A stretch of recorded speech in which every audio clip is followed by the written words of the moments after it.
Today is September the 27th, 2019. My name is Tanya Finchum, and along with me is Larry Caldwell. We're on the Stillwater OSU campus to speak with Dwain Phillips, and this is part of our Oklahoma's Conservation Heritage Oral History Project, which is a collaboration between the Oklahoma Conservation Historical Society, the Natural Resource Conservation Service, and the Oklahoma Oral History Research Program. So thank you for coming. Let's begin with learning when and where you were born. I was born in Texas, in West Texas, in 1944, April 20th, 1944. And my family moved to Central Texas when I was 4 years old, and that's where I was raised on a cattle, sheep, and goat ranch. Okay, tell us a little bit about your parents. My dad was a rancher and a farmer, has been all of his life. He grew up during the Depression and the Dust Bowl days and had a really tough life.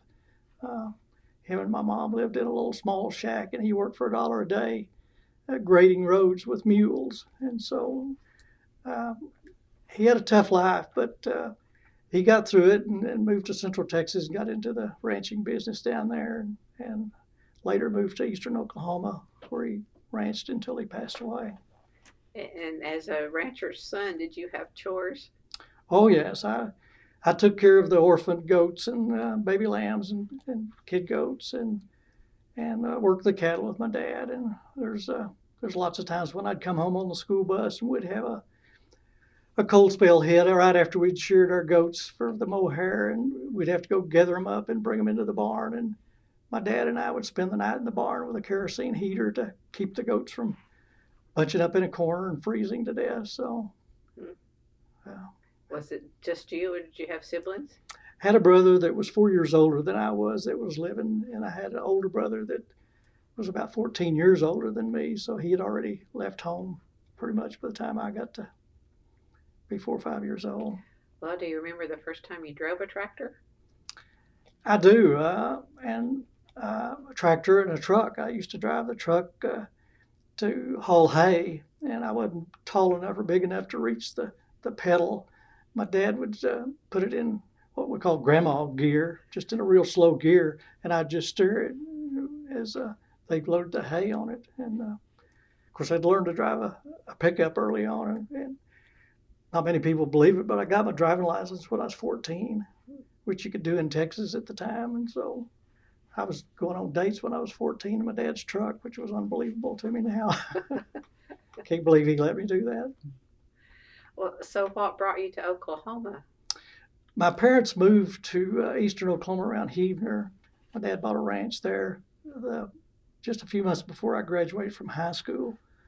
And so a year later, I moved up and started school at eastern Oklahoma A&M in Wilburton.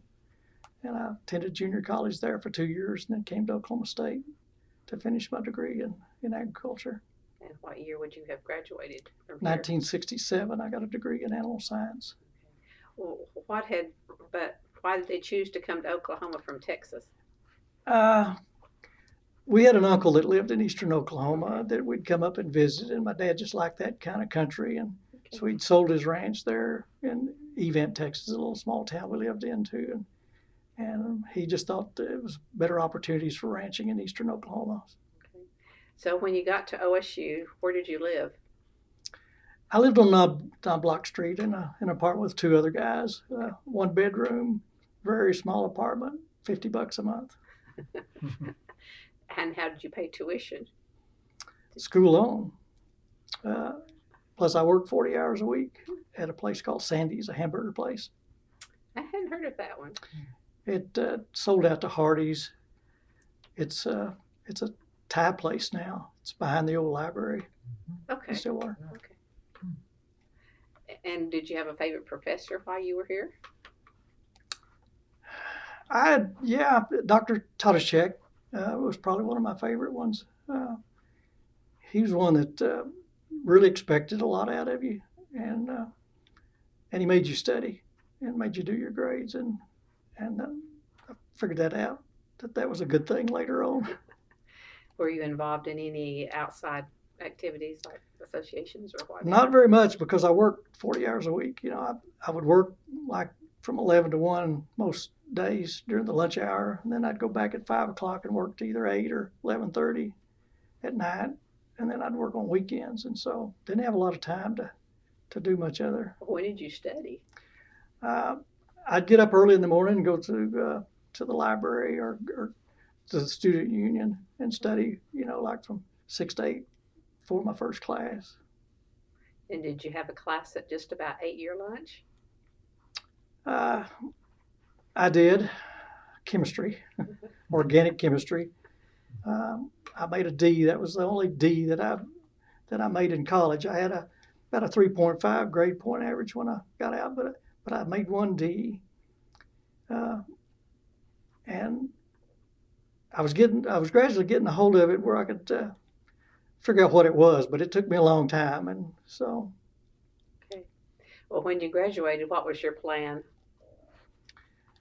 I pretty well had my plan set because I started working for the Soil Conservation Service when I was a junior in Durant as a student trainee. And so in that program, they guarantee you a program when you graduate, they guarantee you a job. And so I had that kind of in my back pocket that I could go to work for the Soil Conservation Service when I graduated. And I had some other offers from some chemical companies and feed companies, being an animal science major. And I was tempted because they paid more money, but the benefits weren't as good as a government job. And so the benefits kind of led me back to the Soil Conservation Service. And so I went back to work for them as soon as I graduated. Well, how had you gotten the internship to begin with for them? How did you learn about that opportunity? One of my professors at OSU showed me an announcement for the student trainee program that they were accepting applications for. And I applied, not really knowing what it was, but it was a summer job, and it sure beat cooking hamburgers or some of the other summer jobs I had. So it sounded like a good opportunity to do something. And what was his name? Do you recall? I don't even remember. It was someone in the soils department, I believe. It could have been Dr. Reed. I think it might have been Dr. Robert Reed might have done that. Okay, so you come up to graduation, and then just go ahead and take us through what happened after your first job. And when I graduated, I was assigned to Bristow field office as a soil conservationist, and I worked there for about a year, and then I was promoted to a job in Pauls Valley, and I got drafted by the Army and spent 2 years in the Army. Came back to Pauls Valley for about 6 months as a soil conservationist, and was promoted to a district conservationist in Gary, Oklahoma. And I spent about 2.5 years there, and I was promoted to a GS11 district conservationist in Ada, Oklahoma.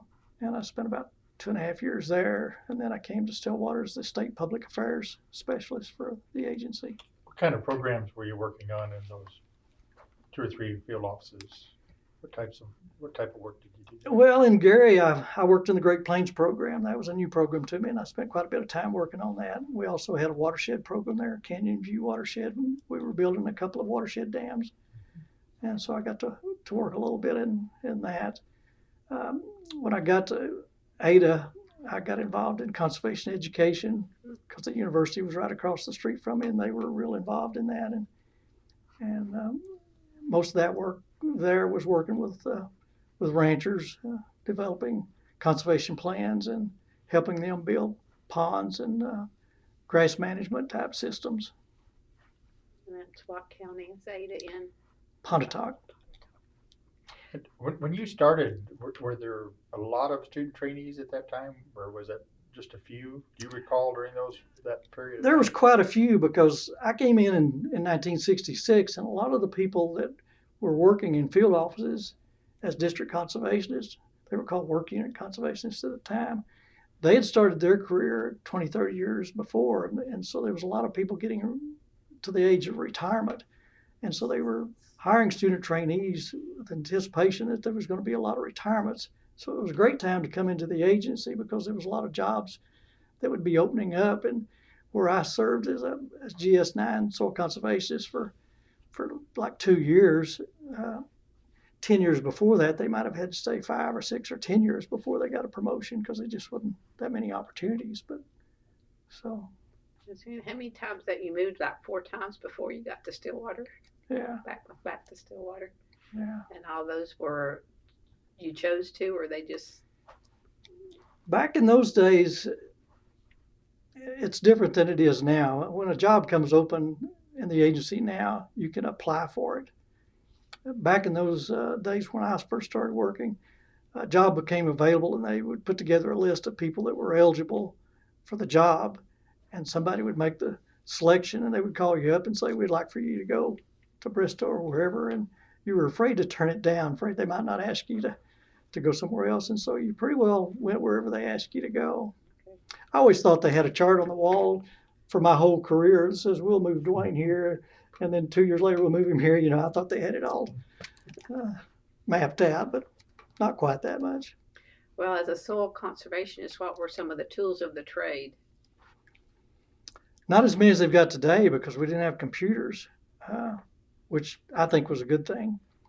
I had an assistant chief of the agency one time ask a group of us what we would do if we had the choice that would improve service to our farmers and ranchers. And I said, get rid of the computers, because when I was working, I spent most of my time out in the field working with the farmers and ranchers, walking over the land with them and helping them solve conservation issues, and very little bit of time in the office. And as time went by, more time was spent working on computers and reports, and less time working out in the field.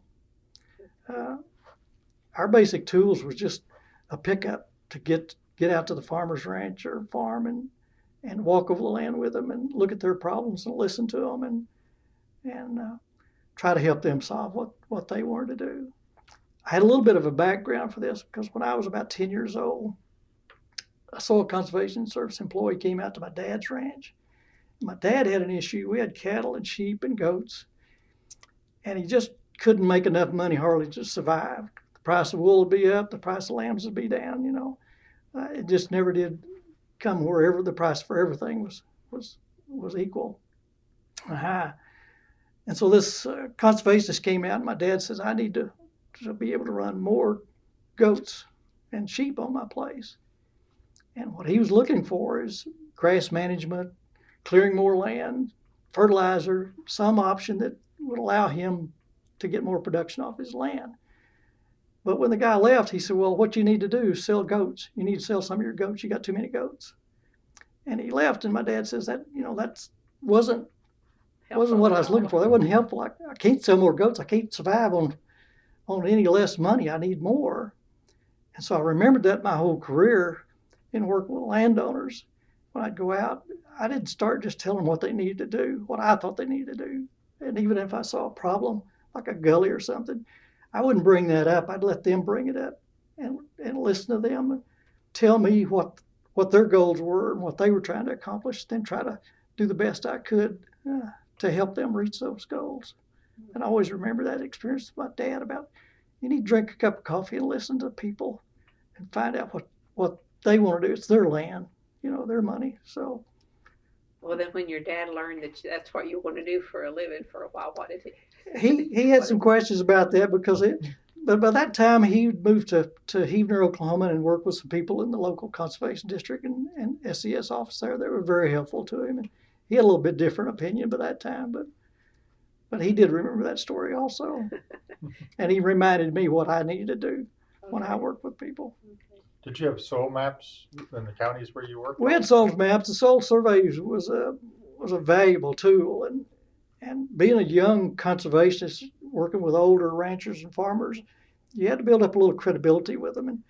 And I'd study those soils maps before I'd go out on somebody's place. And I remember one story where I went out, and the person that had the land before this current landowner had cleared timbered up to a certain point on the side of a hill, and then he'd stopped. And the current owner wanted to clear the rest of the timber, and he wanted me to tell him what kind of grass to plant. And I said, well, you don't want to clear the rest of the timber. There's a reason why it wasn't cleared in the first place. And I'd studied the soils map to know that when you got up there on that side of the mountain, it was just about 3 inches to rock.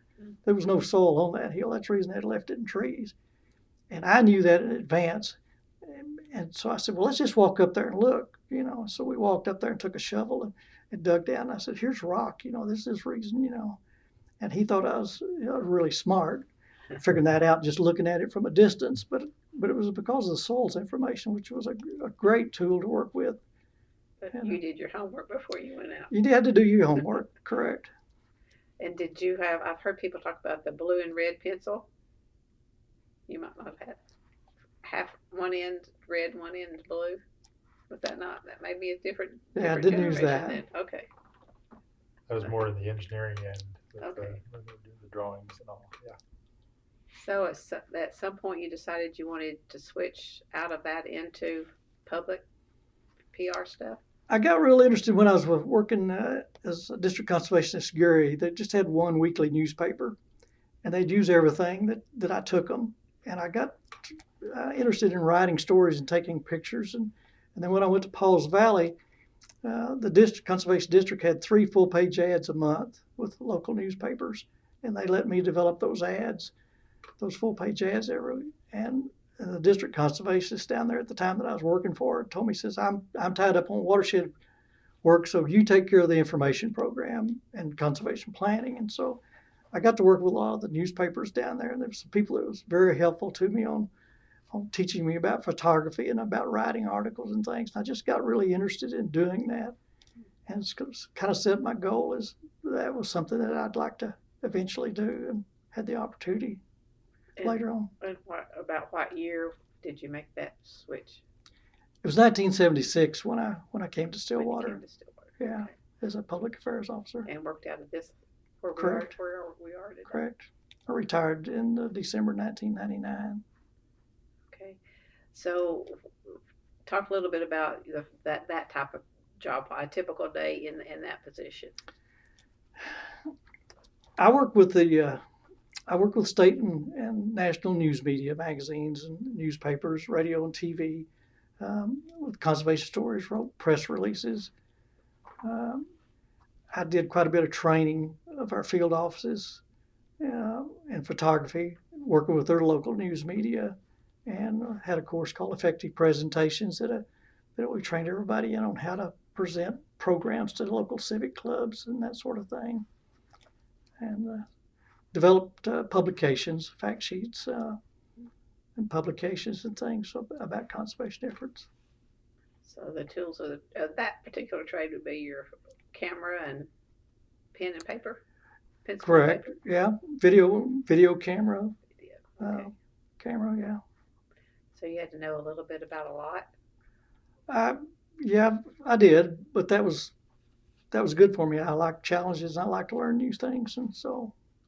Well, if there was an issue with a farmer or something that complaining, would you have to respond to those? Like something negative for the agency that you had to? I didn't have too many of those, and most of those kind of things were done locally. You didn't get too many of it at a state level. There was a few things that would come up occasionally that maybe the Daily Oklahoma or major media would call me and have questions about something that they had been told, and I'd have to deal with that, to explain our programs or our activities too sometimes. And would you go out and visit with various conservation districts? Would you have any interaction with them? I did. I worked with our field offices and conservation districts, and I did a lot of training with conservation district employees because they didn't have anybody to do that sort of thing at most of the time. So they were always included in my training sessions on photography and those sort of things. In any given year, how many field offices do you think you would physically be out working with? Oh, at that time, there was probably, at the beginning, there was 90 field offices in 77 counties. That was reduced a little bit later on, but I'd suspect 30 or 40 field offices at least every year, and some of them more than once. It depends on what was going on. And like in Oklahoma County, working with the TV stations, I would go down there and work through our local office, and we'd go to the TV stations to get public service announcements and those sort of things done. So you became the public face? I did in a lot of ways because I had a state conservationist that didn't particularly like to be on TV or be interviewed. and he'd just say, "You go do it." Or if he did it, he wanted me there with him to kind of back him up. So as far as the national or the state media, like the newspapers and the TV stations, they saw me as the one to contact for information. So in your time of service, you had several different state conservations that you worked under. Did, Right. yes. Yes. Who was the state conservationist when you came to the Stillwater? Roland Willis. And who was the state con when you retired? Ron Clark? Ron Clark. We retired the same day. Oh, really? Yeah. He made his announcement. He says, I'm giving it up. And I said, I'm going with my boss. I'm going too. Well, you also would have worked with some of the various conservation commission folks as well. Correct. Leonard Solomon and Mason Mungle and Mike Thralls. And I still work with them now because along with my past career, I'm also a part-time employee with the Oklahoma Conservation Commission, and I've done that since 2001. And I started off working as a district liaison, working with conservation districts on conflict resolution and just providing them day-to-day assistance, and later began to get more involved in the watershed program, working on a team that was headed by Larry, and developing emergency action plans for flood control dams and rehabilitation assessment reports and Oklahoma Water Resources Board's reports, and doing some fact sheets and publications. So I've been involved in that since I've been retired, along with I'm also an employee with the National Watershed Coalition since 2005, and I'm their communications director. And so I work for their website and do publications and that sort of thing for that organization. So you're really not retired. I'm semi-retired. Yeah. Do you have any stories you can share about any particular members of the Conservation Commission, like Solomon or? Oh, there's a lot of stories about Leonard Solomon because he was quite a character, and he made a deal with me early on when I was a public affairs specialist because they didn't have anybody in that position at the time, and so he said, if you'll provide some assistance to me in that area and help train some of our people, I'll buy equipment to put in offices that the Nrcs people can also use, like slide projectors and cameras and that sort of thing. And so we had kind of an agreement that he would provide some things like that, and I'd provide some assistance to him. And so he would call me up occasionally and say, we'll start this campaign and I need you to help me organize it. And I would provide that kind of assistance to him. And he was one of these people that could come up with more ideas and get things done. And he called me one time and wanted to do a campaign on wildlife because Governor and I had an interest in that, and he wanted to satisfy Governor Nye that he was doing something about it. So he called me down and we organized this big committee and had this big meeting about wildlife development and protection, and made a statewide news release out of it. And when the meeting was over, I asked Leonard Solomon, what do we do now? And he said, nothing, it's over. That's all we need to do. He said, that'll satisfy the governor. But he was fun to work with. He was very good to work with. Mason Mungle was too. By the time Mason Mungle got in there, they hired a public information officer for the commission, for the Oklahoma Conservation Commission, and I worked directly with him. We did a lot of projects together, including the book that we wrote together on conservation. Well, between doing the PR type of job and the soil conservationist type of job, which did you like better? You know, I like both of them because I got a lot of satisfaction, and most people that work in field offices will tell you this. There's a real satisfaction working with landowners and going out and helping them solve problems and putting conservation practices on the land that'll be there for years and years. And you can drive by their place 10 years later and say, I staked that pond out, or I gave that guy some advice on his grazing system. So there's a lot of satisfaction on getting conservation on the land, and that's most people that work in field offices will tell you that's where the enjoyment of the job is. It's not the reports and the meetings and everything else. It's that day-to-day working with landowners. I enjoyed my job as public affairs because I just really enjoyed photography and writing, and I got into freelance writing too. I was writing articles for Progressive Farmer and things after I retired on a freelance deal, and so kind of led into another career after I retired doing that for a while too. So you came to Stillwater in 75, 76. 76. And then Governor Belmont would have been during your time period too at some point. Did you have any interaction with him? A little bit. My first interaction with Governor Belmont is when I graduated from Eastern Oklahoma A&M, which would have been in like 1963. Belmont came down and gave the talk for that graduation ceremony, and I received an award for the highest grades in agriculture that year. And so I got to walk across the stage, and the governor presented that award to me and shook my hand.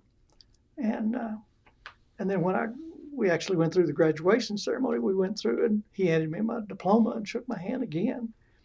And my dad was really impressed that I got to shake the governor's hand twice in one day.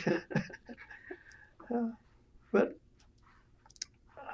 I don't know that I had a lot of other interaction with the governor.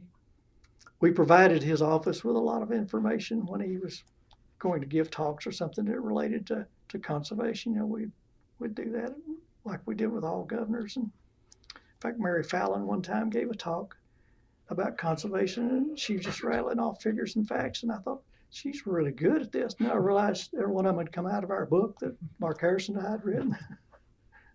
Well, since we've mentioned the book, do you want to go ahead and talk about it? Talk about how that came about and sure. a little bit. The Oklahoma Association of Conservation Districts and the Natural Resources Conservation Service and the Oklahoma Conservation Commission got together in 2004 and felt there was a need to put some history together in a book of some kind. And so all of them, all those agencies put a little money into it and hired me to do some work. And Mark Harrison, who's with the Oklahoma Conservation Commission, worked with me. And we started doing some research. There's been a publication put together about 20 years before that had covered some of the early history. And so we started with that and built on that and did research and put together a book on conservation in Oklahoma in the 20th century. And we just took it up to a certain point. And so we got to do a lot of research and heard a lot of interesting stories about early conservation. And I was really intrigued about the way conservation districts were organized and formed at the very beginning, and how SES, now the Natural Resources Conservation Service, got into a partnership with them and how they worked together. And those were the days when you could walk into an office shared by SCS and conservation districts and you couldn't tell who worked for who. People would walk in the door looking for an answer, and whoever was in there took care of it. You know, they didn't care about credit for who I worked for. It was a team effort, just one office. And so Did you go out and research? I mean, interview people? We did. We interviewed people to get particular stories about issues, and heard a lot of really good stories, and so many that we couldn't put in the book. We had to keep our book limited to a certain size to be able to afford to publish it. So there's a lot of stories out there that's not recorded, but some really interesting things about the formation of conservation districts in the very beginning. And what's some of the most noteworthy stories you can recall? That's not in the book. That's not in the book. I think what really got my interest in when they begin to form conservation districts, I'll give you a little background on that. Okay. The Soil Conservation Service they were organized in 1933 as a soil erosion service in the Department of Interior as a temporary agency. And in 1935, it was moved over to the Department of Agriculture and the name was changed to the Soil Conservation Service and made a permanent agency. And Hugh Hammond Bennett had worked from the very beginning, and in the Soil Erosion Service, and he became the chief of the Soil Conservation Service. And he had done a lot of surveys on erosion to see what kind of problems we had and where they were. And that's how they used a basis to start their work. And these Soil Conservation Service employees were coming out into states and setting up some demonstration plots, and they were trying to work with farmers and ranchers to encourage them to do conservation practices. Like out in western Oklahoma, maybe the only government employee at the time was the postmaster. So they were real suspicious of government employees, and they were afraid the government was just going to take over and tell them how to manage their land. And so they weren't getting much done. And that's when the Soil Conservation Service decided that we need to work through local people, a local organization of people that will give us some credibility with local folks. But there weren't any such organizations like that. And so the Soil Conservation Service put together a model legislation that would create an organization such as a conservation district. And President Roosevelt sent it out to all the states in 1937. And state legislatures started passing that legislation. Arkansas was the first state to pass it. Oklahoma was the second state to pass it. The difference is Oklahoma's law went in effect immediately, and Arkansas's didn't go in effect for several months. So really, Oklahoma was the first state to actually put that legislation into effect. It authorized the formation of a state conservation board and set up a framework to form conservation districts. And the challenge was for local people there was no money to do this, and people had no experience on doing anything like that. So they were starting from scratch. And so these local people that really were concerned about soil and water erosion and flooding at the time began to figure out how to form a conservation district. And the procedure was they had to get at least 25 names on a petition to submit to the State Conservation Board, which was here in Stillwater. The president of Oklahoma State A&M at the time, the department, the VOAG director, and the director of Experiment Station were on this state board at the time. They would submit this petition to this board, and they would hold some hearings to see if people were really interested in that. And then they would appoint two directors, or they call them supervisors at the time. And they would ask these two people to come up with a name for their conservation district and outline the boundaries for the district and submit that request back to the board, which would submit it to the Secretary of State, which would authorize a certificate of incorporation, which would make it a kind of a subdivision of state government. They would authorize and send it back, but these two people out there that had organized that didn't know where to go from there because there was no money to get a building or equipment or anything. And so there was a real challenge of doing that.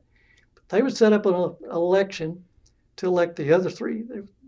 The board consists of five board members. So they'd set up an election to elect the other three. So they had 5 board members. And they would start about organizing a district. And what was interesting is to get a building, sometimes these 5 board members would mortgage their farm and borrow money to get a building set up and maybe buy some equipment to get that district started. That's how concerned they were about the issue and how dedicated they were to get something to solve these problems. The Soil Conservation Service would enter into a memorandum of understanding with this district and saying the district would set the priorities for conservation work. SCS at the time would provide some technical assistance. And so they eventually, in a lot of locations, developed an agreement where the Soil Conservation Service would rent a building and the Conservation District could share that building with them and share an office. In some places, the Conservation District would buy a building and the SCS would move in and pay rent on that office. And it kind of works that way today. Some Conservation Districts own their buildings and some don't. But it just amazes me the challenges that they went through of trying to get a district organized and finding money to hire somebody. And they needed a secretary, so they would come up with money to hire a secretary. And then they finally worked into an agreement with SCS where SCS would pay half price or half time for a secretary in the district. Conservation district would pay half time. And that went on for 30 or 40 years until finally SCS says we're not going to do that anymore, and they eliminated their part of the position, so it's all just conservation district now. But getting buildings, getting equipment, getting established to start with, and it took several years to, in most cases. The last conservation district was formed in 1956 in Kingfisher. The other interesting part about the way these districts were formed is not everybody was interested in being included in a conservation district. And so when they would start drawing the lines on where the district were, they would get to places where people said, I don't want to be in your district. Don't include my land. And a good example of that is the Central North Canadian River Conservation District. Their district office is in Gary, where I worked for a couple of years. They went to form their district, and they started at Gary, which is in the southern part of Blaine County. And they started going north, and they got about halfway up in the county, and people says, we don't want it. So they just drew a line, included the southern half of Blaine County. But there were some people over in Canadian County who said, wait a minute, we want in. And so they went over to about El Reno, about the western half of Canadian County, and drew their line. And that's the way the district is today. Half of Blaine County, half of Canadian County. That's the reason the districts are not formed on county boundaries. One of the reasons.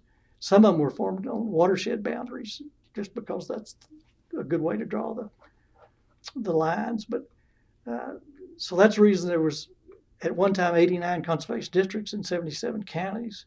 They've consolidated a few of those over the years, and there's 84 conservation districts now in 77 counties. But some of them, like Central North Canadian River, is still there. And every year the state legislature has somebody come up and say, we need to consolidate those on county boundaries, which would make a lot of sense the way things are now. Communication, travel, and all that. But there's some reasons why that doesn't happen.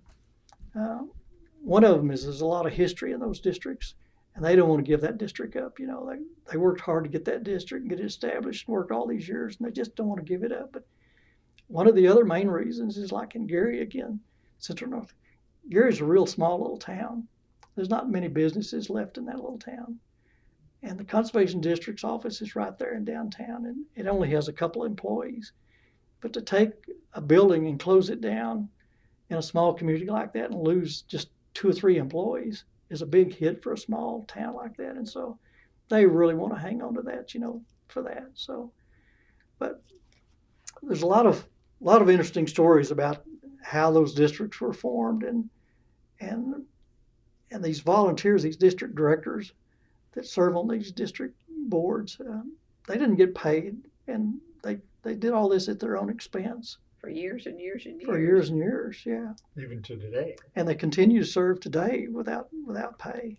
And it got even more involved when they got into the watershed program, because these district directors, most of the watershed projects are sponsored by conservation districts, and these district directors would go out and get easements to build the dams, and they would wear pickups out and spend hundreds of hours of their own time, you know, working on these projects for no pay, because they felt it was that important that they get this flood control in their area. So As far as today, as far as district board members, they're still elected the same way, 3 elected locally and 2 appointed? correct, and I think they've just hung on to that system, even though the original purpose of it was for those 2 appointed people to set the district up. They've still left it that way. They've changed the terms of that they serve. The appointed positions now, I think, are for 2 years, and the elected are for 3 years. And so 1 year, there's election every year on the 3 elected ones, because it kind of rotates off. And district directors like to be appointed because they don't have to run for election, you know. So they like to get into those appointed positions, but it's basically the same way. There's been several changes on that. The original legislation was in 1937 that created the ability to form conservation districts. In 1961, they started off to be soil conservation districts. In 1961, they tweaked the law a little bit and added water to their name and made it soil and water conservation districts, and changed a little bit about the state board. In 1970, they amended the law again, which made some pretty major changes and took soil and water out of their name and just made it conservation district. So to make it a broader term, and they changed the state board from the name to the Oklahoma Conservation Commission.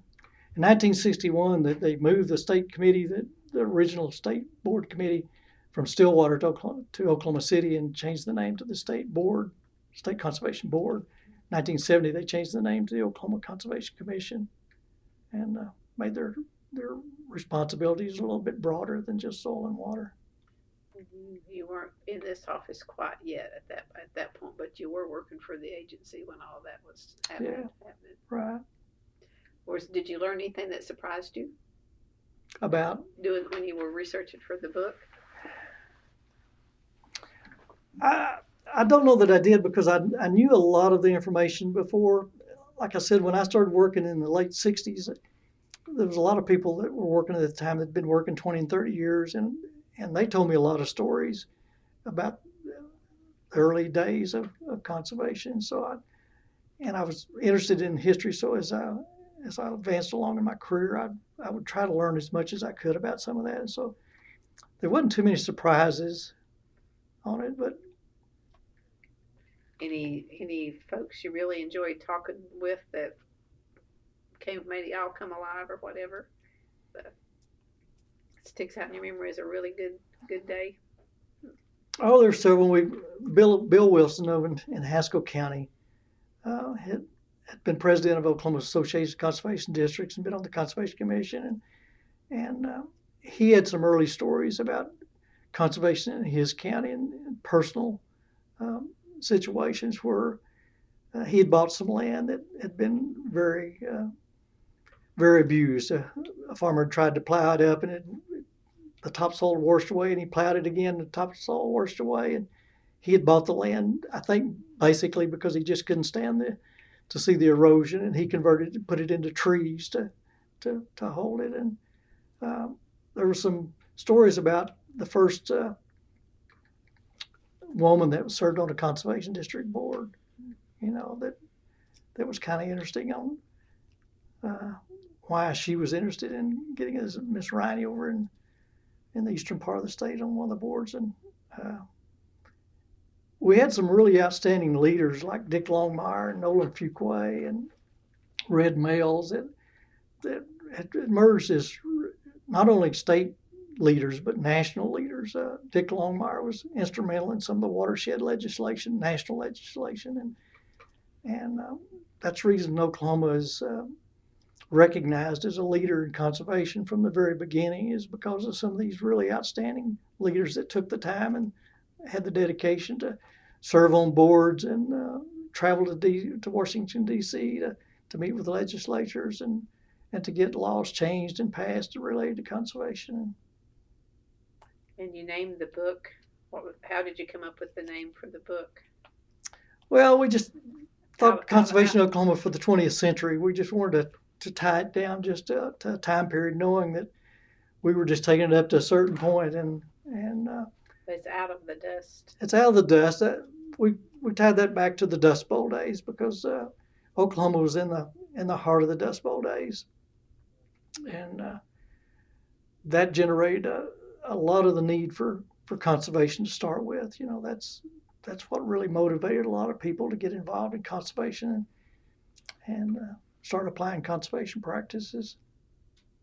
Well, in the years that you were in the service, what was the one or two of the major things that were accomplished in Oklahoma during your career time? Well, certainly the watershed program was a major conservation effort. There was a lot of flooding in Oklahoma in the early 1900s to 1930s. A lot of lives were lost, and a lot of damage that was done, and so when they put together the watershed program concept and started building flood control dams, that solved a lot of those issues. And so 2,107 flood control dams have been built under the watershed program through Nrcs, and that's made a major effort in controlling flooding in the state. And that was going on when I started working in the 1960s. But 150 dams a day were being built per year. 150 dams a year was being built in the mid 60s, and I came in the late 60s, and we were still building a lot of these flood control dams, and I got to see some of the effects that these dams, once they were constructed, would have in some of these watersheds. The Great Plains program was a program that I saw a lot of benefits from, because it was a program where NRCS would enter into 10-year contracts with the landowners to apply long-term conservation plans, and it allowed farmers and ranchers to know that they had money set aside to build that pond next year and to build those fences the year after that, and so they got a lot of conservation work done on that. The 1985 Farm Bill probably had the most effect that I noticed on controlling erosion, because it was a farm bill that really concentrated on conservation. It had some major legislation changes and put money into effect. And one of the programs was the Conservation Reserve Program, which allowed payment to farmers that would take highly erodible lands out of cropland and establish it to grass, and they get an annual payment for it. And that, to me, really made a difference in wind erosion in western Oklahoma. Because when I came to Stillwater in the late 70s, I could drive out in the spring on a windy day and get pictures of wind erosion just about anywhere from 30 or 40 miles from Stillwater all the way to the Panhandle. There was just a lot of wind erosion. When I retired in the 1990s, I could drive out in the spring, and I'd have a hard time finding one small field that might be eroding from wind. And a big part of it is because a lot of that highly erodible land had gone back to grass, which it should have never been broken out in the first place. So to me, the 1985 Farm Bill had a major effect. It also established a wetland reserve program, which took a lot of wetlands that had been drained and farmed and put them back to wetlands. And so there was a major effort on reestablishing those wetlands in the state. So that was one of the major deals. So Great Plains Watershed Program and the 1985 Farm Bill probably was kind of some of the highlights I saw that really had effect on the state as far as reducing erosion and flooding. And I was telling you about flooding in the early years. There was examples where there'd be like 50 floods, over a 3 or 4 year period in some areas. And strange enough, one of the worst floods that occurred was during the Dust Bowl in 1934, which kind of amazed me. I didn't realize that for a long time. But in April 1934, the area kind of north of Cheyenne got about 14, 15 inches of rain in the middle of the night, and it all flowed into the Ouachita River and went down towards the little town of Hammond. They didn't get any rain in Hammond, and people there didn't even realize it was a problem. They woke up in the middle of the night and water was coming into their houses. And there was one family, there was 17 lives lost during that flood. And one family, named the Adams family, woke up and water was coming in their house, and they crawled up into the loft, and it kept getting higher and higher. They knocked a hole in the roof and crawled out on top of the roof. And the house washed off the foundation, washed down the river, and it hit a bridge abutment and busted apart. And the wife and 5 daughters drowned. The man and his youngest son managed to hold on to a tree limb and survived. So there was some tragic stories like that back even in the 30s. And I wrote an article for a magazine a few years ago about where have the floods gone, because we still have a few occasions where we have some flooding in some of the towns, things with real extreme high rainfalls now, but it was nothing like that was occurring back in the 40s and 50s before the flood control dams were built. And towns like Paul's Valley that used to flood, you don't hear about them flooding anymore. So those 2,107 dams are scattered around over in the state, I think in like 64 counties.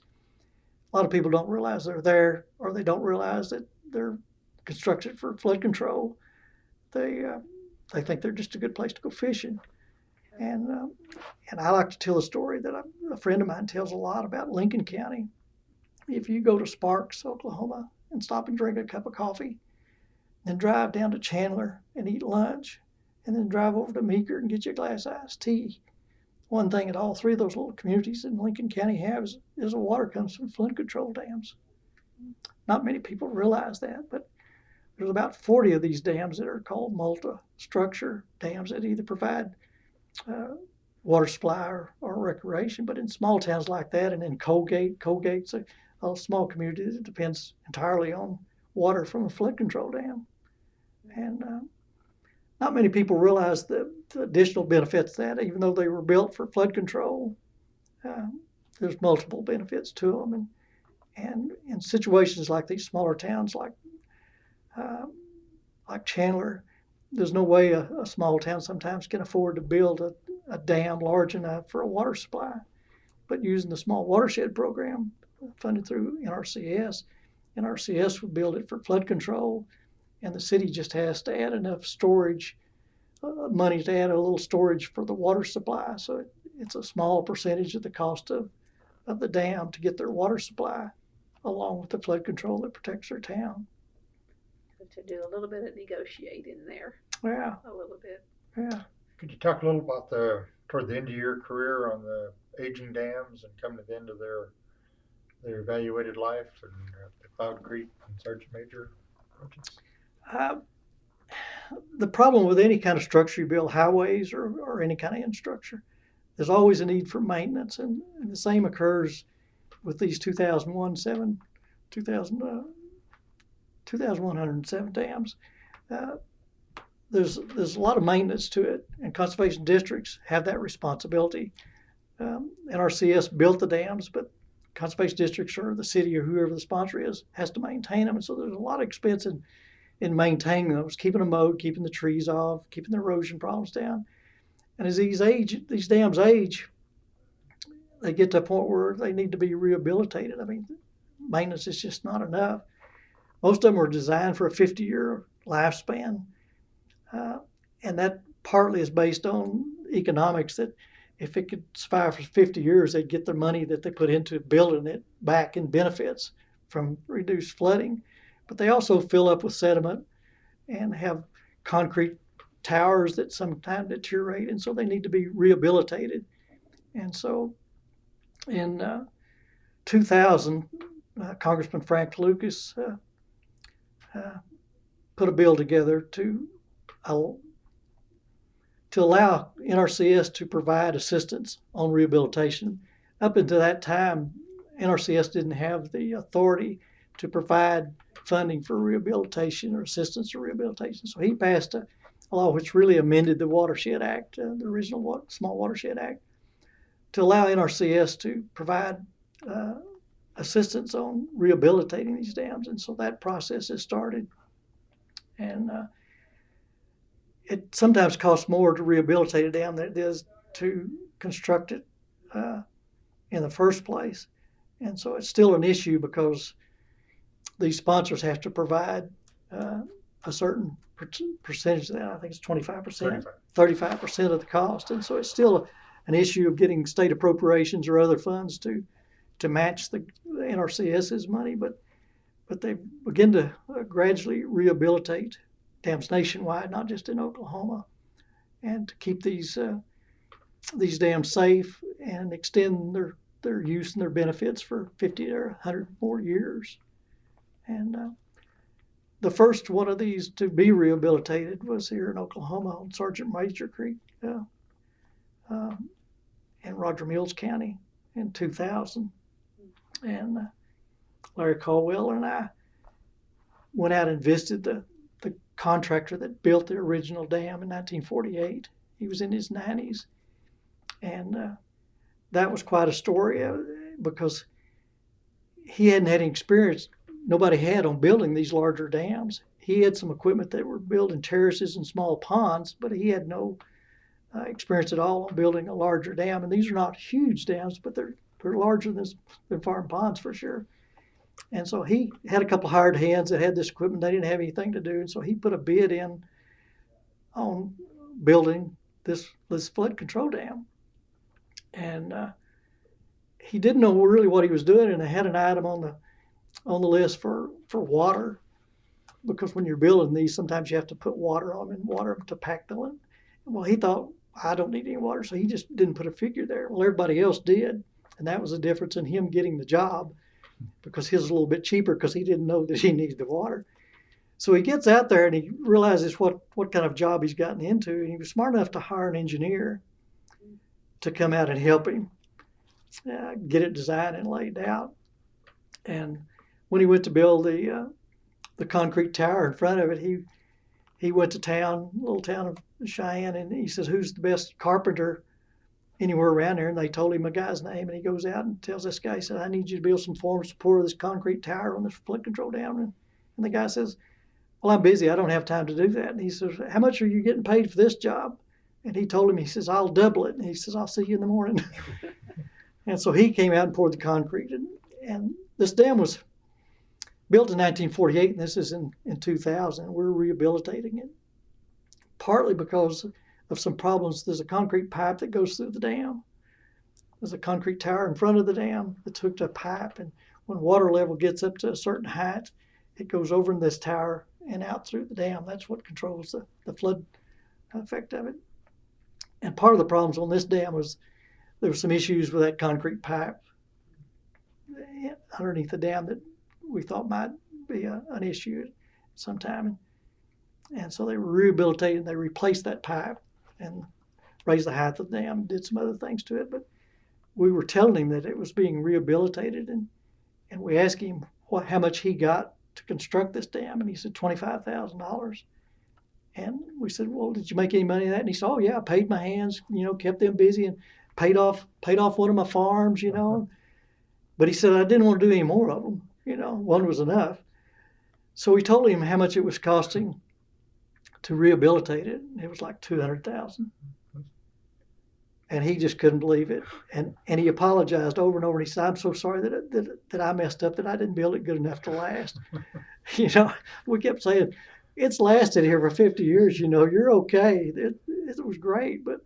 But so anyway, $25,000 to build it, $200,000 to rehabilitate today. That's one of the issues they have. But that's kind of one of the major issues now, because they're not building as many new dams. There's not a lot of funding and things to build any more new dams. They're building a few, but rehabilitating the ones they've got and taking care of those has become a priority.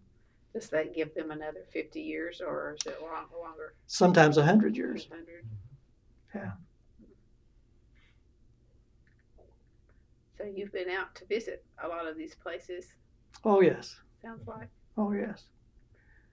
And you had to know about the programs, even though you weren't implementing them. You would have to know the details of them in order to present it to whoever. Correct.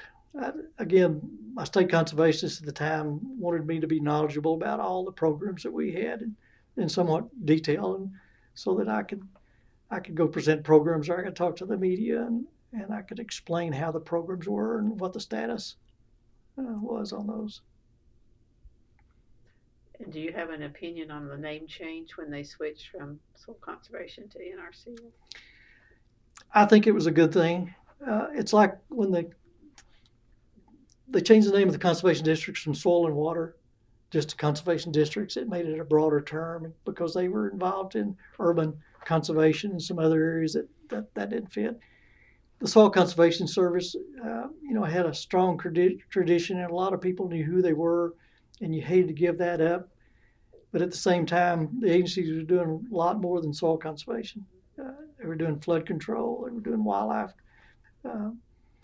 development and wetland restoration, and they were doing a lot more things than just soil conservation. So it was changed to make it a broader agency and be a little bit more modern. And I think it was a good thing. They might have waited too late to do it. They should have done it earlier. What about going from a politically appointed chief from a career employee? What's your Well, there's a thoughts? lot of opinions on that. Mine is not a very good opinion of it because when you get political appointees, you know they're in there for a limited time till the administration change, and you know they're in there because they've donated money to the political party probably, and they're not always the best qualified people to lead an agency. And I won't give a name, but there was one chief that was appointed that was a rancher that had never supervised even a secretary, and all of a sudden he had 13,000 employees that he was responsible for, and he did in my opinion, a pretty poor job of managing the agency because he just wasn't experienced and knowledgeable about how to manage government, and he didn't know the rules that we had. He just wanted people fired or promoted just because he wanted it, and that's not the way government works. And so you get some people like that. We've had some good appointees that were very smart people, and one had worked in the state legislature before, and they had some knowledge and some skills, and probably did a good job. But when you have a career person, they've got some ownership in the agency. They've got a lot of experience and knowledge in the agency. They know how it works, and they don't have to start from zero in day one of their job. And so I like to see career employees, but that's just my personal opinion.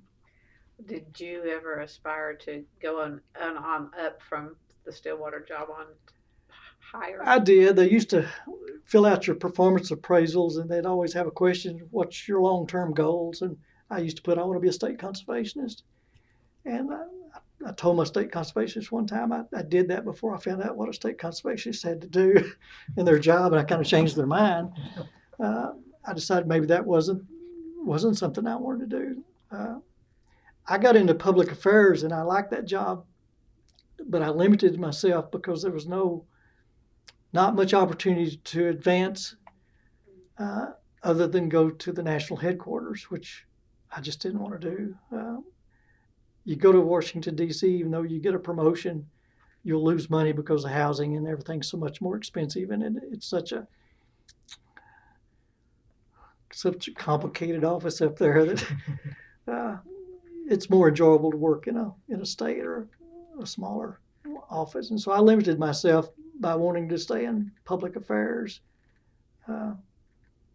And I had some opportunities to go back into like an area conservationist position, but it was in states that I didn't really want to move because of my elderly folks and some things. I wanted to stay in Oklahoma, and so I passed some of those up. But I think that the agency gave me some opportunities to advance my career. It was my choice on not taking them. So, but I don't regret that because I enjoyed working in Stillwater and in Oklahoma. Yeah. Looking back over your career, who would be some of the noteworthy people that you recall as far as that you interviewed or worked with that really stand out? That some of those people that were quite noteworthy at their time. Are you referring to like farmers and ranchers or just Whatever, either yeah?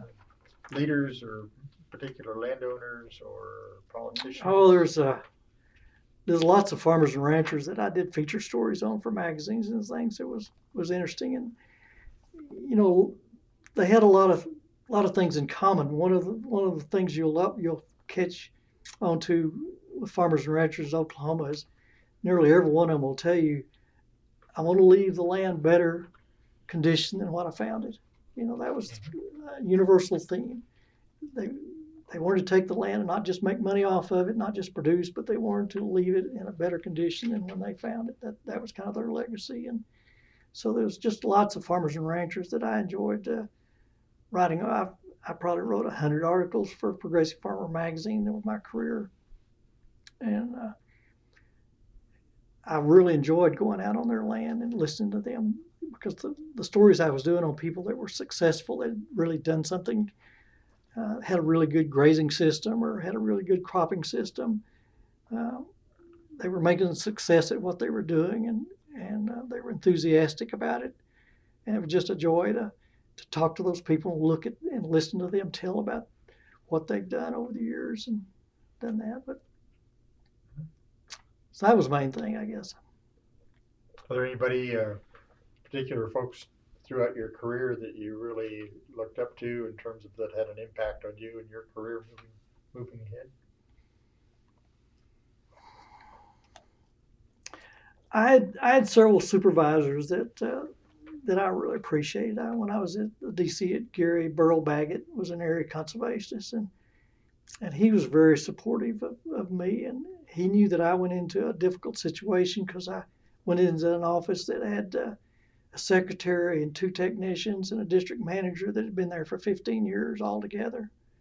And I was a 30-something-year-old squirt going in to supervise those people. And he knew, especially with one of those employees, I was going to have real issues.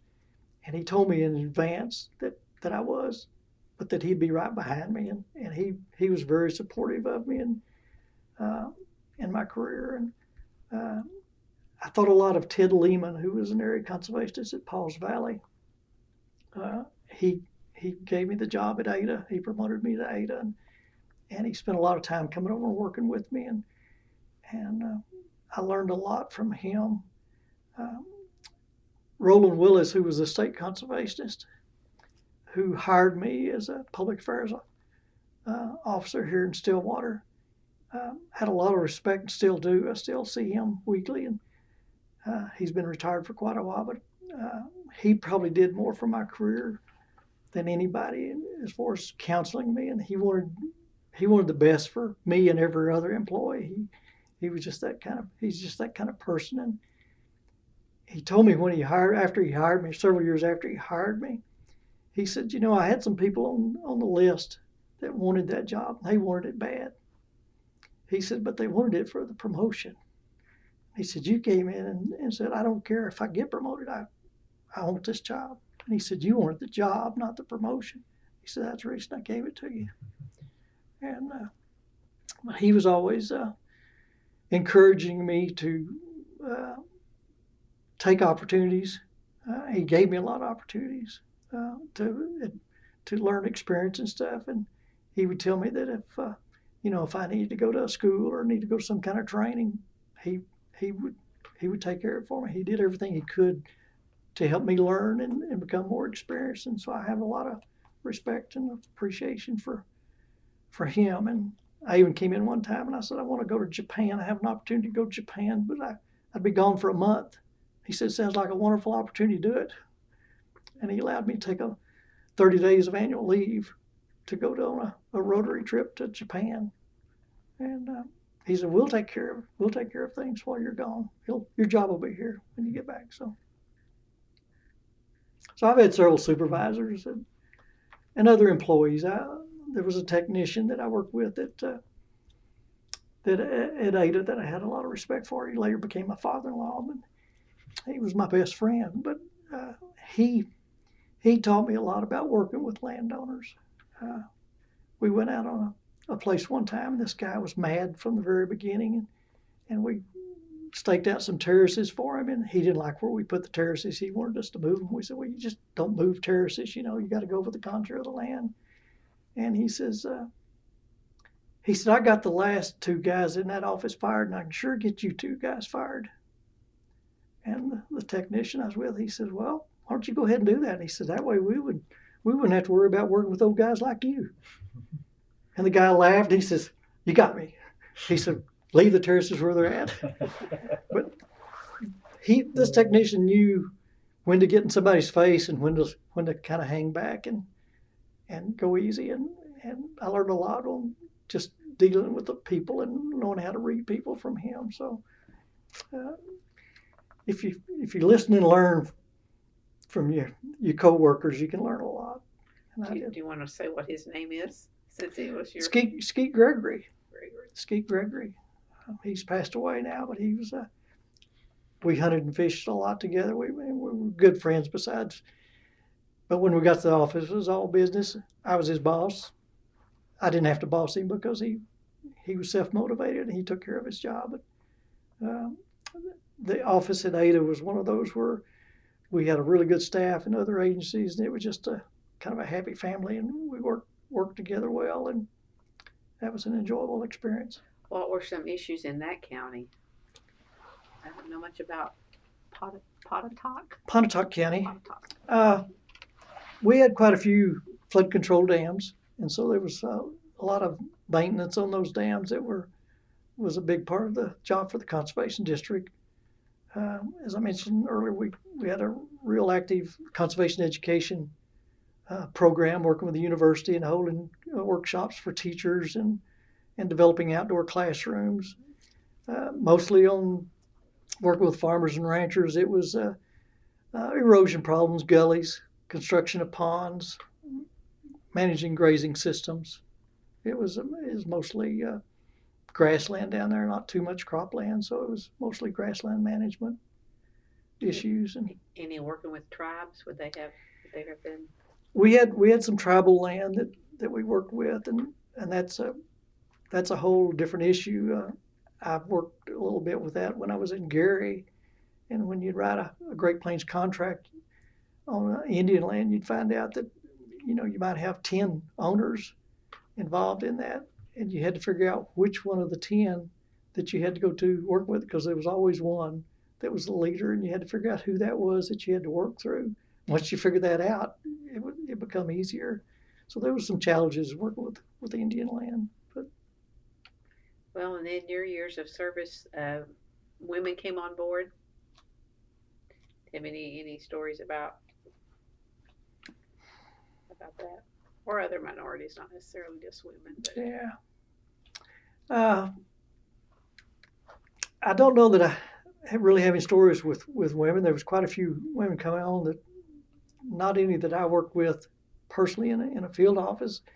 I worked with some minorities. There was a black soil conservationist that I worked with in Ada that was an outstanding guy, and he became a state conservationist eventually. I try to claim credit for training him. And what was his name? Brown, Leroy Brown. Really? Yeah. And Leroy worked there with me for about a year, and he got promoted and moved away, and he came in to say goodbye to me, and he said, "I really appreciate you as a supervisor." And I said, "Why?" And he says, "Well, I worked in another office." And he says, "My supervisor in that office told me that I couldn't work in this part of the county because they didn't like blacks."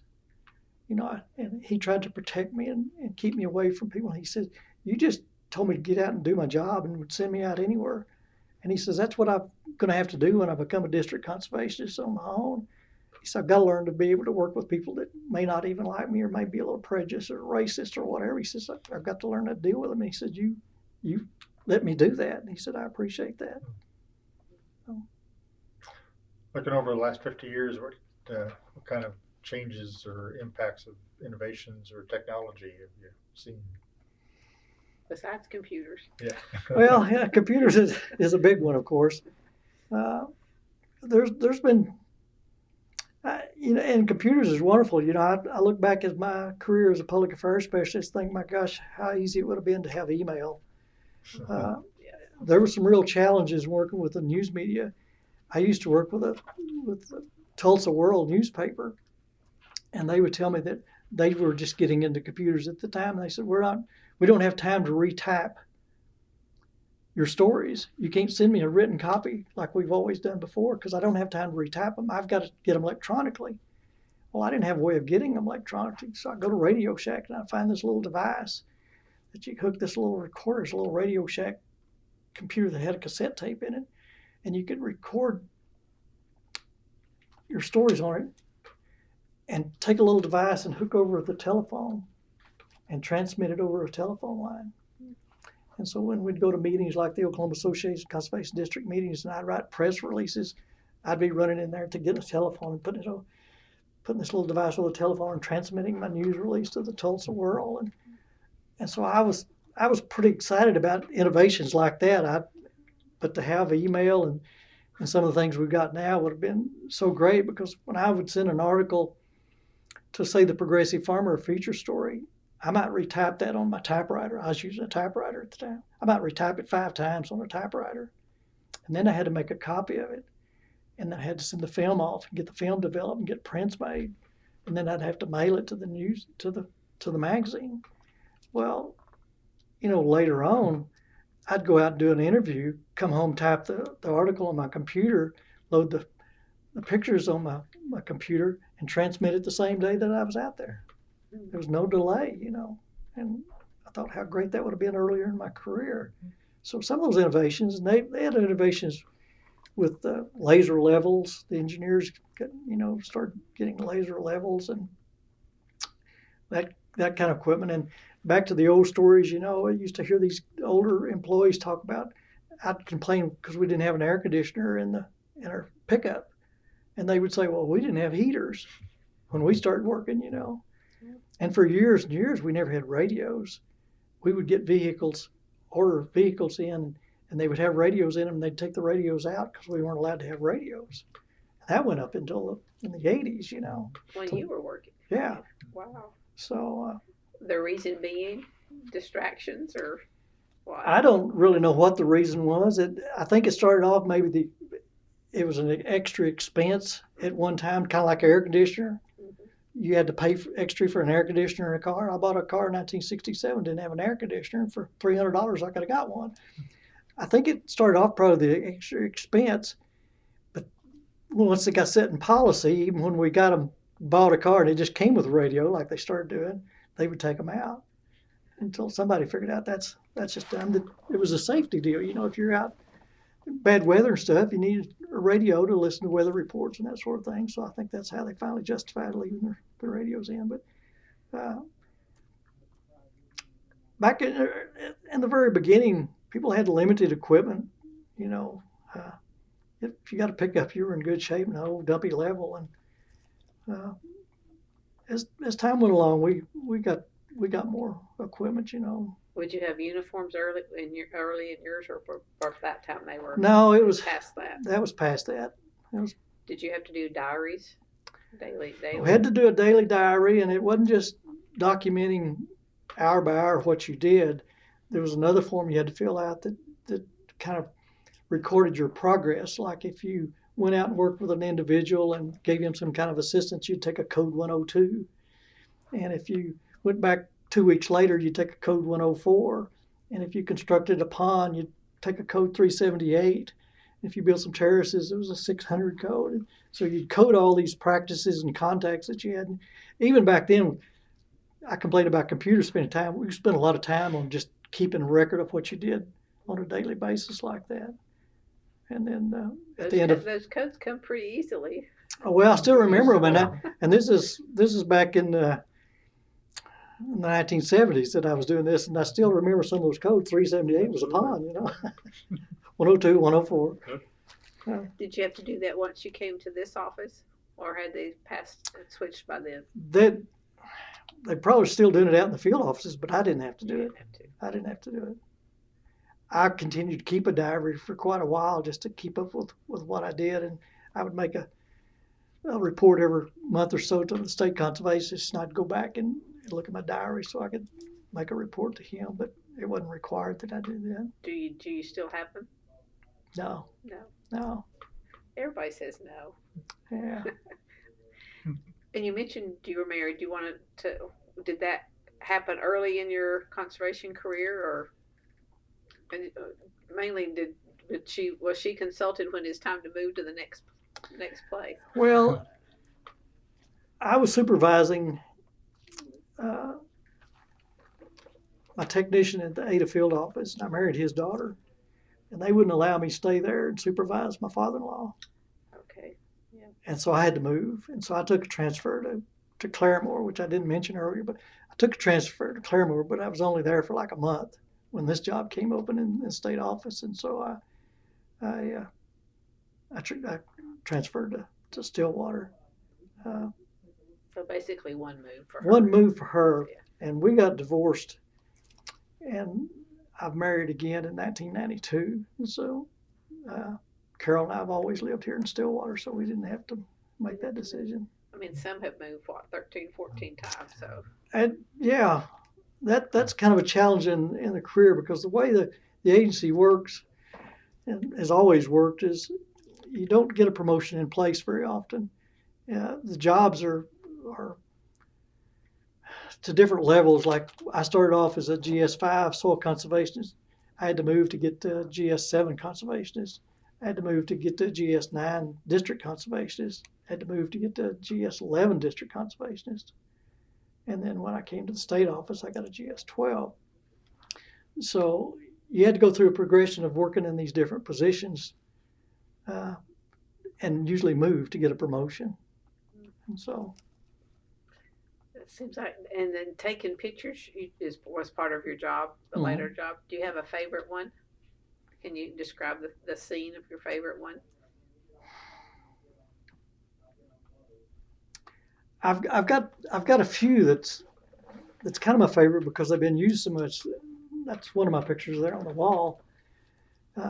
Larry Caldwell and I have flown a lot of miles in airplanes and taken a lot of aerial photographs of flood control dams, and those are some of my favorite photographs.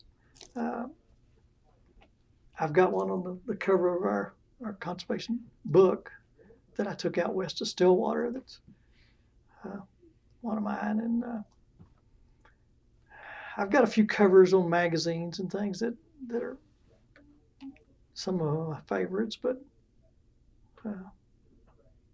I don't know that one of them really sticks out. Which one's at home on your wall? The ones on my home, and I've got quite a few. Okay. I've got a lot of 8x10s and 11x14s on my wall, and most of them, I've got two more I'm just putting up there now because we just got back from Arches National Park. Most of them are national parks and vacations, landscape type scenes. Zion, Bryce Canyon, Glacier National Park, Yosemite, Teton, Yellowstone. I've got pictures, Rocky Mountain National Park. I've got two huge pictures of a lake in Rocky Mountain National Park, of a lake up there. That's probably my favorite ones that I look at every day, the personal ones. So your work job helps you with your outside hobby. Oh yes, and that's, I got a lot of good experience and training in photography on the job, and I've used it for my personal use too. It's still a personal hobby of mine. So when it was time to decide to retire, what all went into your consideration at that point? Not just because your state one was leaving, but were there other? I was thinking, how many years was that from 67? I had about 33 years of service counting my military time, because it started when I was a student trainee in '66. Okay. Even that year I went back to school was counted in my military, so I had about 33 years of service. Roland Willis, who was my state conservationist, his goal when I used to talk to him, he said, "I want to retire the day I'm eligible. That's my goal." And when he turned 55, he retired that day. And I thought, well, that's pretty cool. I wished I could do that, but most people, a little difficult to retire at 55. And I retired at 55 and a half. I turned 55 in April and I retired in December. And part of it was because of what he did, and I thought, if I could retire at 55, there's a lot of things that I'd like to do. I like to freelance writing and photography and do other things, and that'd give me a chance to almost have another career, even though I'm enjoying the one I've got. And the big difference on most people in retiring is you need to have your house paid off and be out of debt. That helps a lot in allowing you to retire. And it worked out where I did that. And so I was financially able to retire. And then I went to doing freelancing and working for the Conservation Commission and Watershed Coalition. So actually I was making more money after I retired than I was on my job, which turned out to be nice. And calling your own shots a little bit. Right, and I was working most of the time in my house, in my own office. And one of the rules I set for everybody that I work for is I don't do meetings, and I don't do teleconferences. And I work on things. Nobody ever assigns me work. They ask me if I want to do it, and so it's jobs that I really want to do, which has been real enjoyable for the last 20 years. I've been able to make some extra money and work on things that I enjoy and work at them at my own time, my own schedule. and days I don't do anything, and days I might work 8 hours. And so, but that was part of it. I was financially able to retire, and there were just other things that I wanted to do, and kind of along the same lines of what I was doing, but only part-time. Do you remember your last day on the job? Anything in particular stand out? Oh, not particularly. We had a staff meeting that day, and that's when the State Conservation and I both announced we were retiring. I didn't tell anybody I was going to retire up until that day. So I announced I was retiring, went in and sent a few emails and told people I was gone. And it didn't come back to empty your office or anything? I'd been emptying it for You'd been a few working on it. weeks ahead of time. You know, I've been gradually moving a little stuff out. Yeah, that was a surprise. I remember that day. Good feeling walking out the door? Yeah, it was mixed feelings Mixed. because I enjoyed my job, and after you work at a location for a long time, and you get used to coming to work and seeing the people that you enjoy working with, and with other agencies and things, and so it was kind of mixed feelings. Hate to leave it, but then you get home, and the next morning you wake up at 6 o'clock, and you look at the clock and you think, I can get up, but I don't have to. You know. Can we go back and talk just a little bit about your military? Do you want to say anything about that? Oh, there's nothing significant about that. I was just drafted and spent a couple of years in the military. So Army, Navy, Army. Yeah. In the state, or did you have to go overseas? No, I didn't go overseas. I had orders for a couple of times to go to Vietnam, but they always got canceled, and so I stayed in either Fort Polk, Louisiana, or worked at an Army depot in Texas. And you do photography or freelance or writing in that while you're doing the military service? Really hadn't gotten into it at that time. Okay. Yeah. We talked a lot about what's happened in the last 50 years. What do you see the role of conservation districts and NRCS looking ahead for the next decade? I'm a little concerned about the future of conservation districts and NRCS because funding continues to decrease, and they continue to have to make changes. When I was first started working for SCS, there was like 650 employees in the state, and I suspect it's more in the 200, 250 range now. There was 90 field offices and 9 area offices, and they've reduced that number considerably, and they operate differently. They operate in teams, and it's just a different operation. Conservation districts, like all state agencies, their funding has declined over the last few years too, and so some offices don't have any employees at all.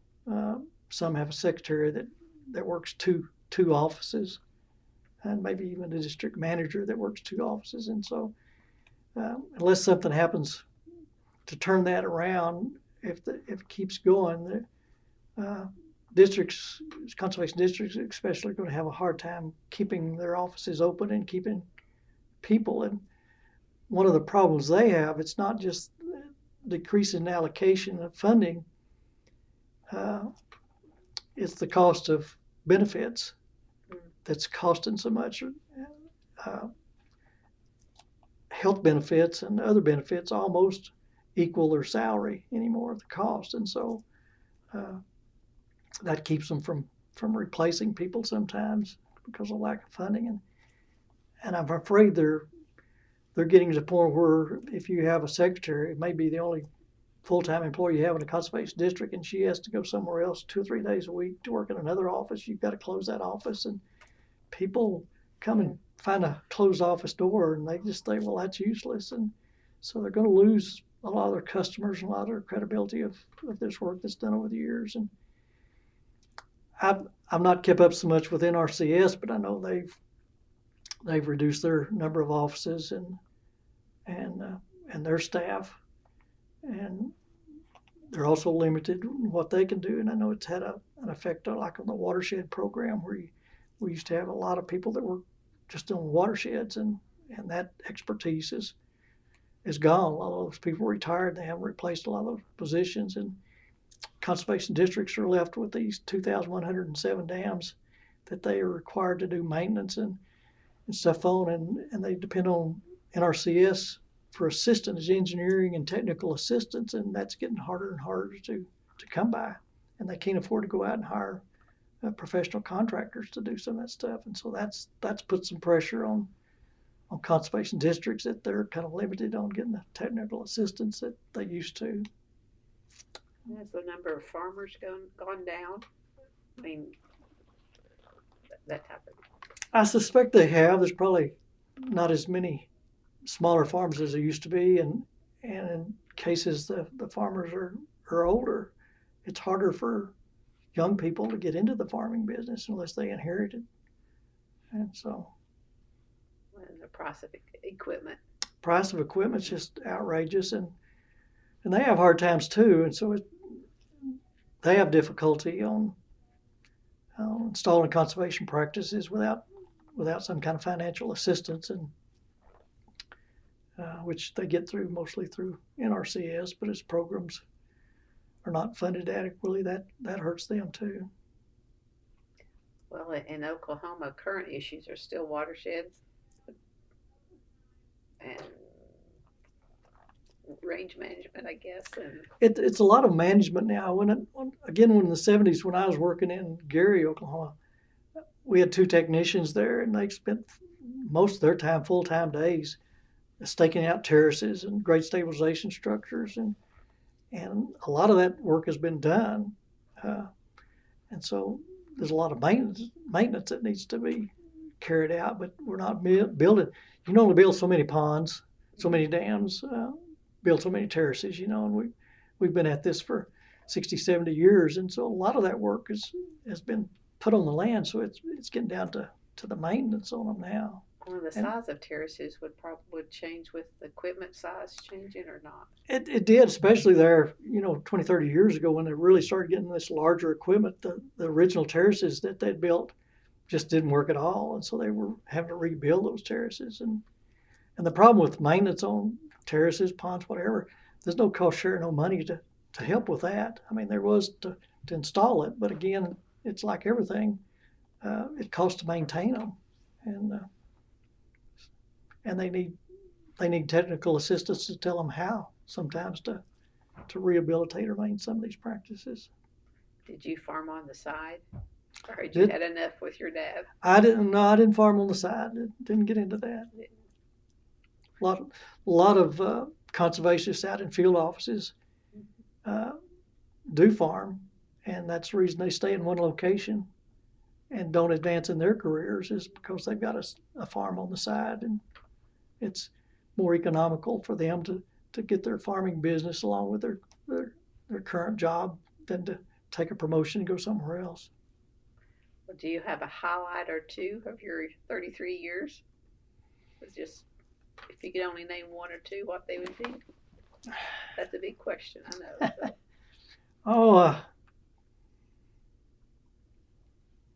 I don't know. There's several highlights, I guess. One of them was we had a big dedication ceremony in Pontotoc County to dedicate the 1776 flood control dam. Had 1,000 people there. Had the governor and a lot of big dignitaries there, and we worked quite a while. I used to set up that celebration and have that, and I'd work to get the easements and work with conservation districts to get the easements and get that dam built, and then I came to Stillwater shortly after that, and so I got to go back and work on this celebration and the event. So we had some big events like that, and when we rehabilitated the first flood control dam in Rogers Mills County in 2000, we had another 1,000 people, I guess, at that celebration, and we worked. Cloud Creek. Yeah, we worked on that. Cloud Creek celebration. Yeah, in Cloud Creek, the first dam that was built in the state, we had a celebration for that. Those were kind of big events, and the one out in Roger Mills County is where we had the rehabilitation. I had a chance to go out and work for a couple of months in advance of that, and work with landowners and stuff to develop some plans up above these dams that would help benefit the watershed, and got acquainted with a lot of the local folks and planning, and working with Larry, planning and that celebration. And so we had some big events like that was kind of stuck out. It seems to me like the work environment was very conducive to collegial or family friendly and that sort of thing for most of your career, or all of it. Yeah, all of it. Yeah, it was. Yeah.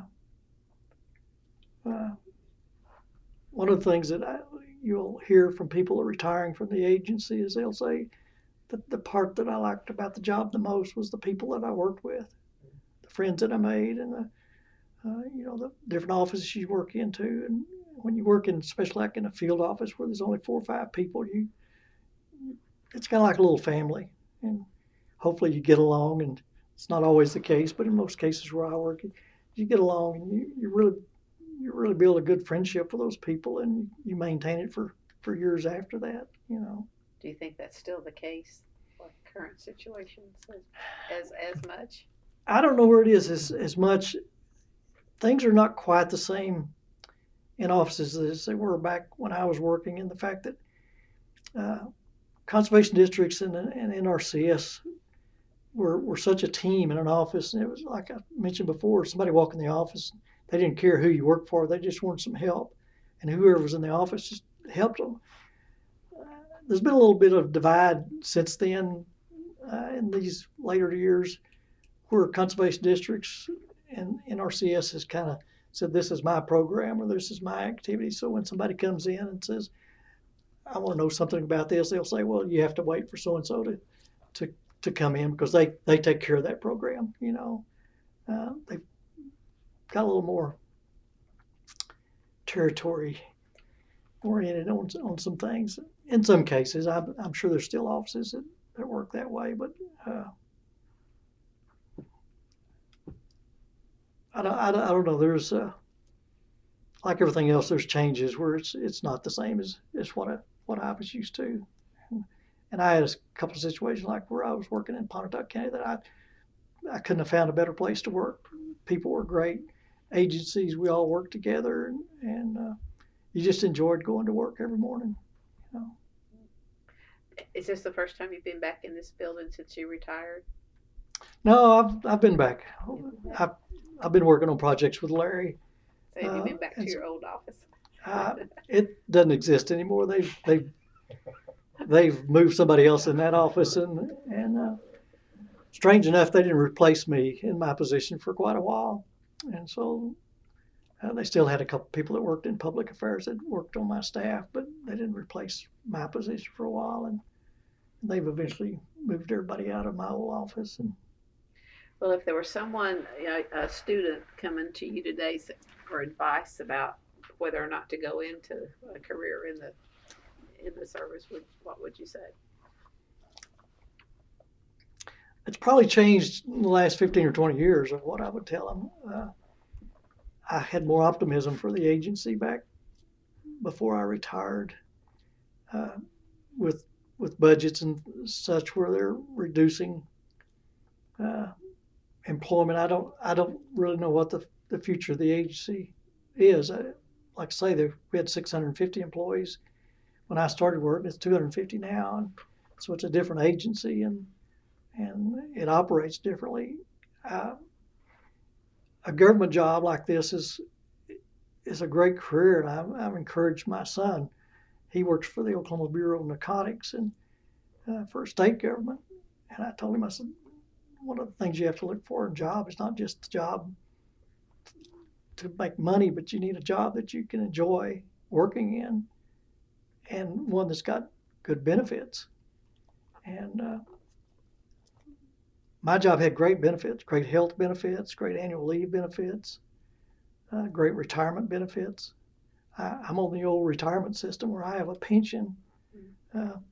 They changed that in the 80s or so, where that's not the case. It's a little bit different system now. But for someone that likes to work with people, that's environmentally aware, that likes to do things that helps improve the environment, likes to work outdoors, it's a pretty good job to be a conservationist and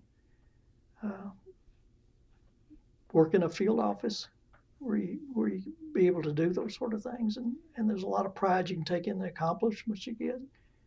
And so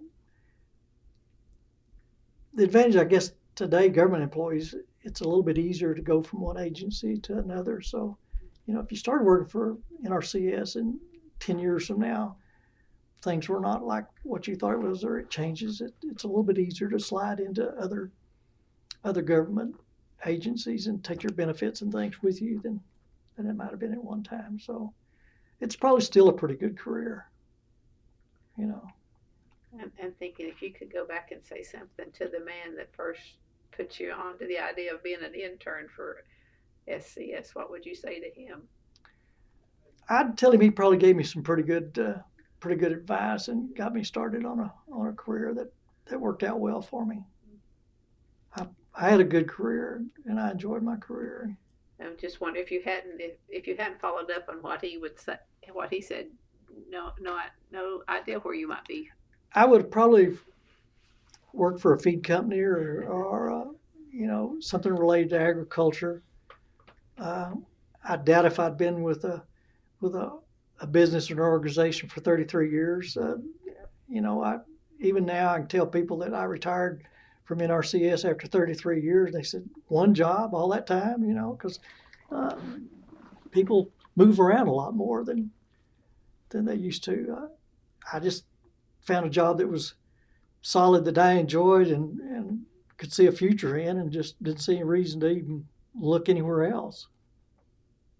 And you followed some of your father's advice. Yeah. Yeah. Anything else you want to know, Larry? No, Anything we need to ask that we don't know to ask? Oh, I don't know. I don't know You've got a anything. lot of history in here. Yeah. Are you going to do a second book? Well, one's needed. I don't know that I'll do it, but I wish somebody would do it, because there's a lot of history in the last 20 years that needs to be covered. And the reason we did that one, we were just afraid that history was going to be lost. Some of the basic stuff about the organization, the agencies, things, but we tried to work in some examples of some outstanding conservationists like Red Mills and Dick Longmire and some of the people like that had a real impact on conservation efforts, to point out that there were some real leaders in conservation, and it wasn't just agencies, it was people, that got this done. Well, had you met you said Mrs. Rainey? Yeah. Had you met her, or was I she? had, yeah. Anything you want to say about her? Well, just that she was real interested in the watershed program, and that was one of the reasons she wanted to get on the district board, because she wanted to promote construction of some of these watershed programs. In fact, they were having trouble getting easements on one, and I think she might have bought the land to allow them to get an easement. And where was she? It was in she lived in Bartlesville. It was in the conservation district there at Dewey. I think their office is in Bartlesville now. It's Caney Valley. Caney Valley Conservation Was that District. in Double Creek? Yeah. Double Creek Watershed? Yeah. Did she have any trouble getting on the board? Do you know? I don't think so. In fact, I think her daughter later on took her place when she retired or passed away. I think her daughter might have been on the board, but she was one of the first, I think probably the first woman. We used to kid about conservation district boards, that, especially out in western Oklahoma, that all 5 board members were wheat farmers. They were white, they were in the 60s, and they were Methodist. That used to be kind of a joke, and part of it was to encourage districts to look at themselves and say, you need a little diversity. Get a dairy farmer, on their board, and get a farmer, get a rancher, get some minorities, get some women, and we've had some examples of where a woman got on the board and really made a big difference. I worked with a conservation district as part of my conservation commission job, and where the district was having some real problems, and I encouraged them put some diversity on their board. And I didn't say women or minorities, that's diversity. And one of them came up with the idea that they had this lady that was a truck farmer, and they thought she would do a good job. And she got on the board, and she got their finances in order real quick. And she conducted meetings very effectively, and they all figured out real quick that, boy, we needed her. She's got us in shape, you know. And so when she got off the board, they said, let's find somebody like her again, you know. We need somebody like that on the board. So, but over the years, the boards have gotten more diverse with minorities and diverse of. And one of the things that made a change, like the Conservation Commission is made up of 5 commissioners, and they've got 5 different areas in the state. And one of the changes they made when they moved to the Conservation Commission from the state board, they set those 5 commission areas up, and 3 of them have to be involved in agriculture and farming and ranching, but the other 2 don't, which gives a little bit of latitude on getting people on there that's not just strictly farmers and ranchers. And so, when you were talking about the 3 in each of the districts that had to have them be elected, did you run into any stories where there was some contested elections, where there was people were fighting to get on? you know, in most of the conservation districts over the years, there wasn't a lot of people that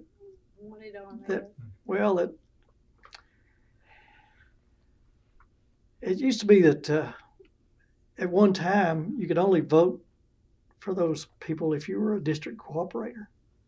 That was another change in the law that it made it where you set up like the second Tuesday of a month for election, and you have election, and everybody, all registered voters can vote. And in a lot of the districts, especially in western Oklahoma, smaller communities, things, sometimes they don't even have an election because nobody else will file. If you've got somebody on the board that's doing what they think is an adequate job, nobody will file against them. They just let them do it. If they do have an election, there's usually not that many people that will vote. It's a fairly small number that vote. It's not like that in all states. In Virginia, for example, it's a very complicated deal.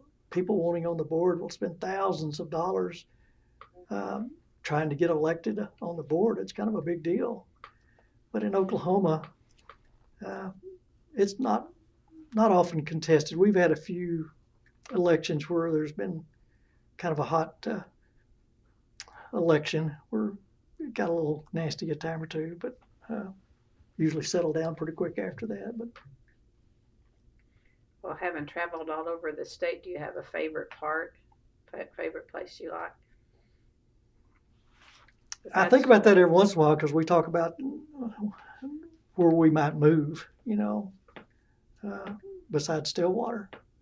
And I tell my wife Carol that, you know, I've traveled to every county multiple times, and I just don't have a place that I like better than Stillwater, you know, to live.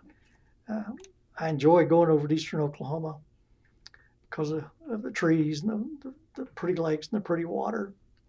But I don't particularly want to live there, you know. My folks live there in LaFleur County for quite a few years, and that was beautiful country, but I never did want to move there. So probably Stillwater in this area is about as good as I know of in the state. Anything else? Anything else? My last question is then, how do you want history to remember Dwain Phillips?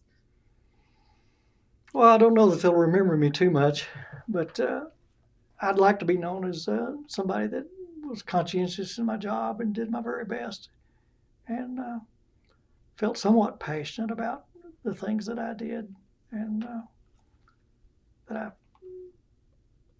my early years, I really enjoyed working with landowners and farmers, and there's still some of them that I know that when I see them, they'll remind me of some of the things that we talked about, some of the things we did, which, you know, I kind of missed that over the years. But I got to work with a lot of editors with magazines and a lot of newspaper people, and I enjoyed those relationships. But I guess I just like to be remembered as a hard worker and conscientious, and did the best I could at what I did. I think you succeeded, huh? Mhm. And left Oklahoma better than you found it. Well, I would hope. I would hope. All right. Well, thank you very much for sharing. You're welcome. It's been great.